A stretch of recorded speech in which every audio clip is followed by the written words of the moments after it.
We now want to glue in our axle stands just here. Now to do this, right, because these axle stands are going to be the same colour, the same ochre yellow as the rest of the model, but the wheels aren't. So we don't want to be gluing our wheels on, right? We just want to glue the axle stands in, because these wheels are all painted black already. I mean, there's no real point painting them, but what you want to do is just make sure that the rod's in the right position, so it's not over here like this, right? It's just, you know, nice and equal, right? I mean, we can still, even after spraying, sand these down if need be, but you want to get it as close as you can, and then with the cocktail stick, bit of super glue on it, come from the underside and glue it in on the underside, right? Doesn't matter if we make too much of a mess on the underside, because we're not going to see the underside when this model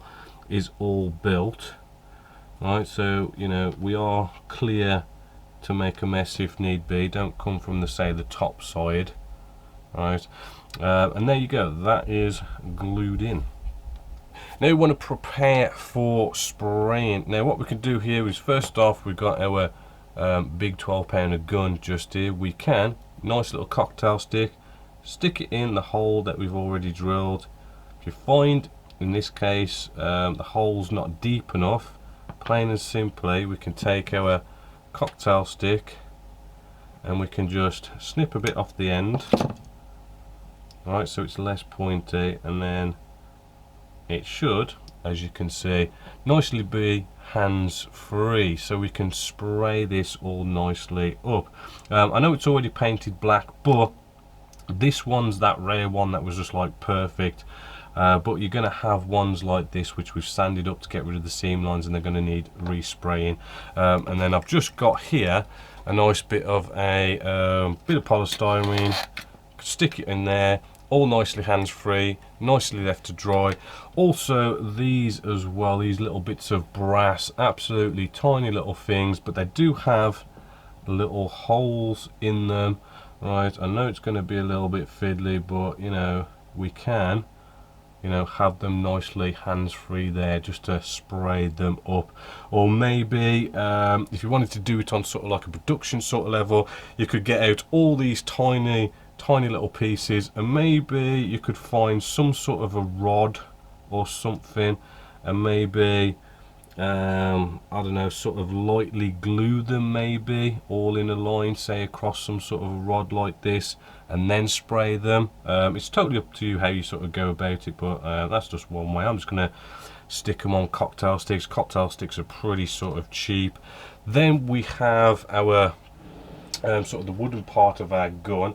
There's these things, these cool little locking tweezers just here. They're basically some tweezers which you squeeze them, they open up, and then you let go and they lock. We can do stuff like potentially sort of hold maybe one of those little brass rods there, and it just holds it nicely hands free, ready for spraying. But I want to try something a little bit new, something a bit different from when we did our launch, which is to sort of treat the wood first. And what I mean by this is the problem is with wood, it really likes to soak paint up, and you kind of sort of, you could potentially in a situation where you're spraying the wood and you're spraying it, and the wood soaks in the paint and soaks in the paint, and you end up having to do extra coats of paint because the wood's soaking it in. So what I've done is I've just plain simply a bit of PVA glue, lovely, put it on the top of here, just getting a paintbrush, right, a little bit of water on the end, and what I'm going to do is I'm going to mix this bit of PVA glue and water and get it to a sort of a milky consistency. You know, you don't want it thick, right? You want it so as, you know, it is quite runny, because you want it to be able to soak into the wood, right? And that's quite nice. That's like a nice milky consistency just there. As you can see, I don't think my paintbrush is that clean, but we are going to prime this anyway. And what we can do is we take our piece and we're just going to paint this on. It's really sort of nice and wet, nice and thin. Right, now we don't want it to pool up. As you can see, mine's already pooled up, but I'm going to sort of try and spread it out all the way over. And because it's like a PVA glue, the glue is going to act as like a barrier to hopefully stop the paint being sucked into our wood, like so. Now I've sort of painted the most of the top of this now, but what I want to do is I want to make sure I've got no bits pooling up, which I have. So to do that, simply kitchen paper towel, wipe your paintbrush on a kitchen paper towel so the paintbrush is dry, and the paintbrush itself should start to nicely suck up any big blobs of the paint, because we don't want it to sort of give our wood a texture of blobbed paint or sorry, blobbed up sort of PVA glue. We just want it to nicely sit on the surface nice and equally, not pooling up, not filling any details in or anything like that. Just a nice light film all the way around, which hopefully you can see I've sucked that all up now. And then we really need to sort of leave that to dry nicely, go proper sort of rock hard. So at least half an hour at least. Right, so now our PVA glue is all nice and dry. I know now that the wood's not going to soak up the paint and kind of have, you know, either going to be sort of like putting coat after coat after coat to sort of build it up because the wood's soaking in all the paint, or whatever other problems. So we're sorted there. Next up, we're going to use a nice surface primer. This is an acrylic polyurethane type primer by Vallejo. There's lots of other primers out there.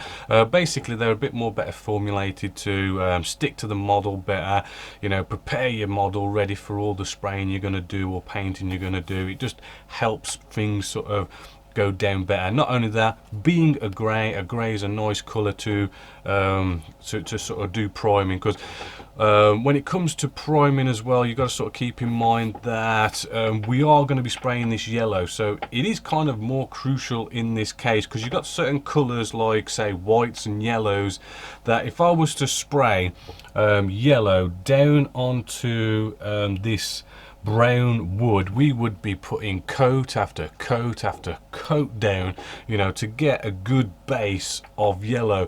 And stuff like white as well, it would take us forever to sort of get a good base down. But by getting the grey down, it's sort of, you know, the grey goes down nicely, and it just helps us not have to put so many coats of these certain types of colours down. So it's always good to prime. We're going to go off and do a 50-50 mix, right, with our good old homebrew thinners. Go check that video out on the Genesis Models website. Then we're going to do 50% of our surface primer.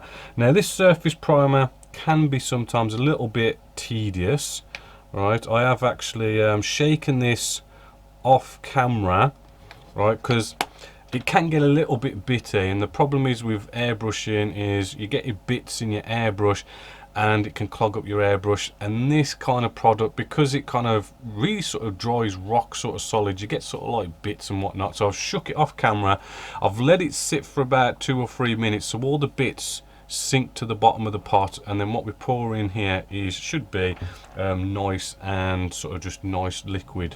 Right, then we're going to get an old paintbrush, we're going to sort of mix this in so it's all nicely mixed in.